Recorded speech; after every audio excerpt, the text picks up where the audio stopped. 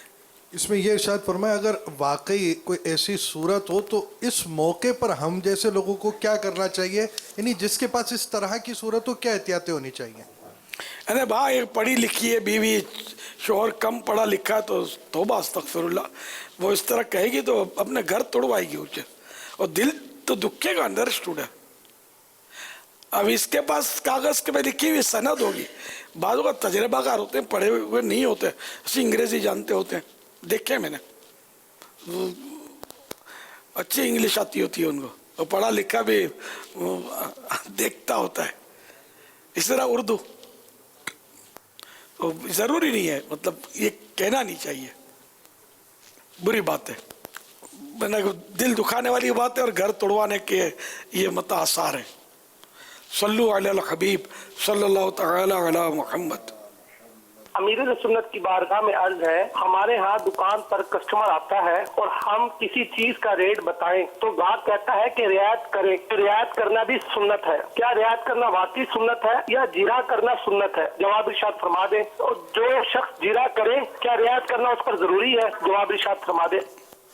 Bargaining, بھاؤ کم کروانا یہ سنت ہے، فتح رضویہ میں لکھا ہے۔ اب یہ کہ سامنے والا کم کرے یا نہ کرے یہ نہیں لکھا، یہ اس کی مرضی ہے، اس پر تو مجبور نہیں کیا جائے گا کہ یہ کم کر ہی دے۔ اور حج کے لیے جو خریداری کرے اس میں بھاؤ کم نہ کروائے، یہ بہتر ہے، یہ بھی لکھا ہے فتح رضویہ میں۔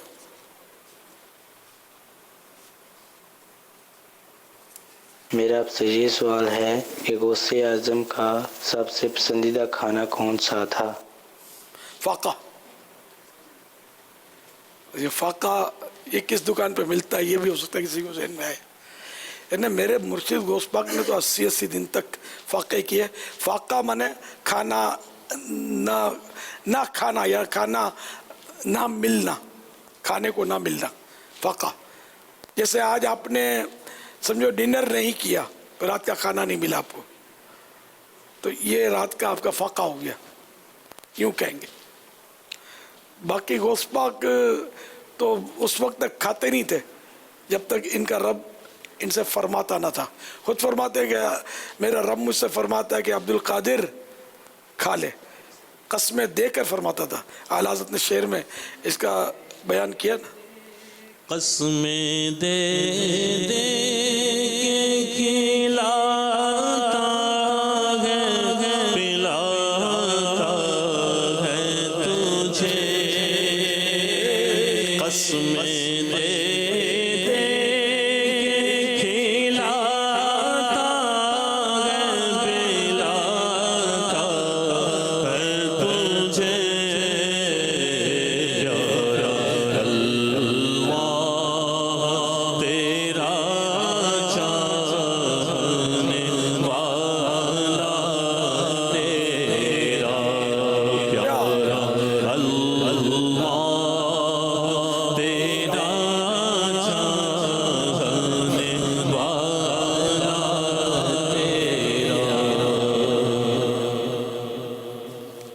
سبحان اللہ۔ ایس ایم ایس کے ذریعے کچھ سوالات بھی ہیں کہ اگر کسی پر 50,000 کا قرض ہو اور اس کی کمیٹی نکلے تو وہ قرض ادا کرے یا قربانی کرے، اس کے متعلق کیا حکم ہے؟ قربانی یعنی قرضہ ادا کرنے کے بعد اگر وہ صاحب استطاعت نہیں رہتا، یعنی کہ قربانی واجب ہونے کی حد تک اس کے پاس چیزیں، مال، پیسے نہیں رہتے، تو اب یہ کہ اس پر قربانی واجب تو نہیں ہوگی چاہے قرضہ دے یا نہ دے۔ البتہ یہ کہ اس کو قرضہ تو ادا کرنا چاہیے، جلدی جلدی بوجھ اتار دینا چاہیے۔ ایک شعر ہے، نکالا تھا پہلے تو ڈوبے ہووں کو اور اب ڈوبتوں کو بچا غوث اعظم، تو اس شعر کا کیا مطلب ہے؟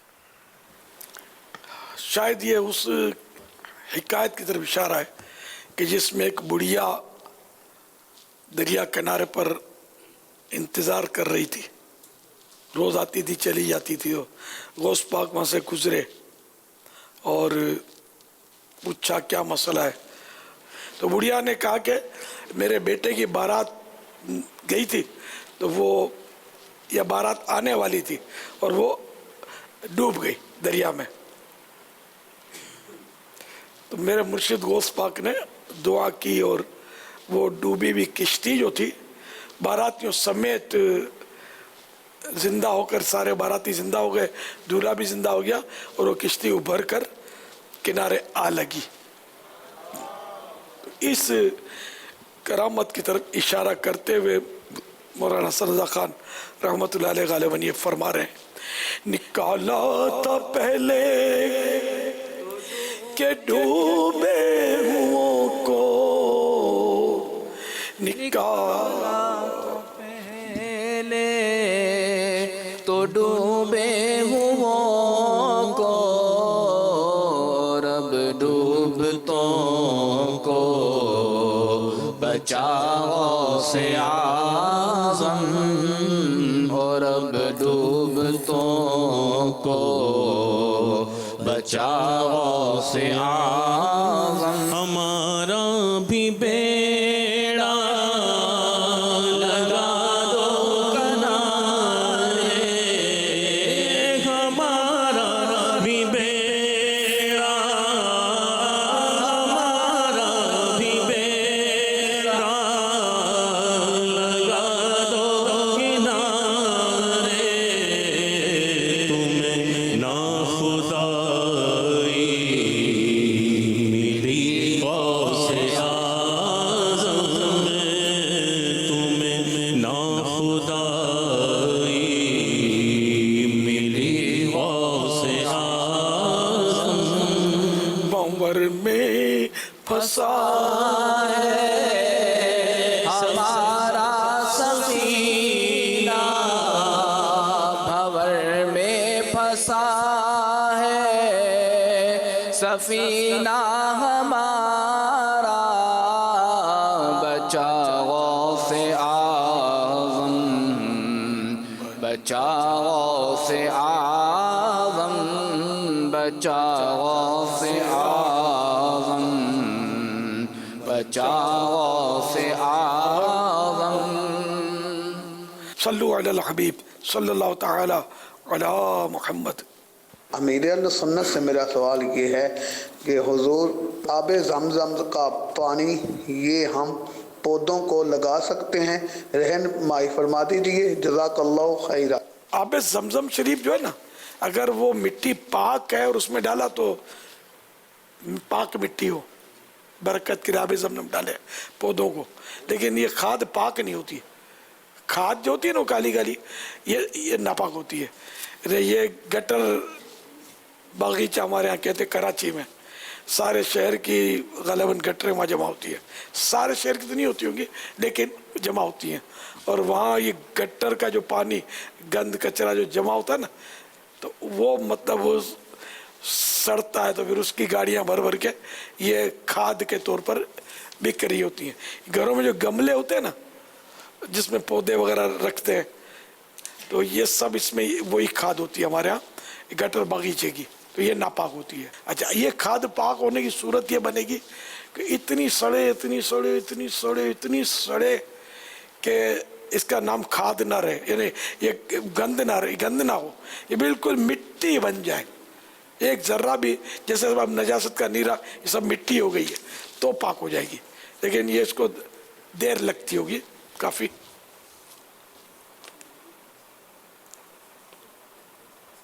ہمارے یہاں تو پاک پانی اور کچھ ایسا ہوتا ہے نا، پڑا ہوا پانی، دم کیا ہوا پانی وہ پھینکنا ہوتا ہے تو یہ بولتے ہیں گملے میں ڈال دو. گملہ تو ناپاک ہوتا ہے. یہ جو عام طور پہ ہمارے یہاں تو ناپاک ہوتا ہے کراچی میں. تو اب کہیں سے زرخیز مٹی آتی ہو یا جس میں آرٹیفیشل کوئی پاک کھاد ڈالی جاتی ہو تو اب اتنی معلومات نہیں ہے مجھے. تو بہرحال یہ کہ پاک کھاد ہے تو اس میں ڈال سکتے ہیں، یہ ناپاک کھاد ہے تو نہیں ڈال سکتے. صلو علی الحبیب صلی اللہ تعالی علی محمد. نیت کمپیوٹر. ارے آج تو دو کمپیوٹر آ گئے کیا؟ ماشاءاللہ بھائی ہیں ان کے. یہ گلے میں یہ چادر کیوں پتہ ہے؟ یہ حکمت کیا ہے ان کی؟ آپ کو دیکھ کے لائیں. اچھا، اور میری حکمت کیا ہے؟ سبحان اللہ. آج حضرت خواجہ فرید رحمت اللہ علیہ کا عرس ہے. 6 تاریخ کو ان کا عرس، آج 7ویں رات بیٹھ گئی تو کسی نے میری توجہ دلائی کہ آج فریدی چادر ہو جائے. یہ فریدی چادر کہلاتی ہے. کوٹ مٹھن شریف والے خواجہ فرید چشتی رحمت اللہ تعالی علیہ. تو اچھا، انہوں نے وہ آج تو حسن رضا نے بھی تو اوڑھی تھی نا یہی چادر، بڑے اچھے لگ رہے تھے ماشاءاللہ. یہ اچھی لگتی ہے چادر الحمدللہ. یہ بچے بھی سونے سونے لگ رہے ہیں ماشاءاللہ. ان کا نام بھی بڑا سونا ہے. اللہ نظر بس. نام کیا ہے بھائی آپ کا؟ میرا نام اطہر رضا اطہری ہے. آپ کا نام؟ میرا نام ملال رضا اطہری ہے. ماشاءاللہ. اور ان کی ایک چھوٹی سی بہن ہے، ان کا نام کیا ہے بھائی؟ گل اطہر. گل اطہر.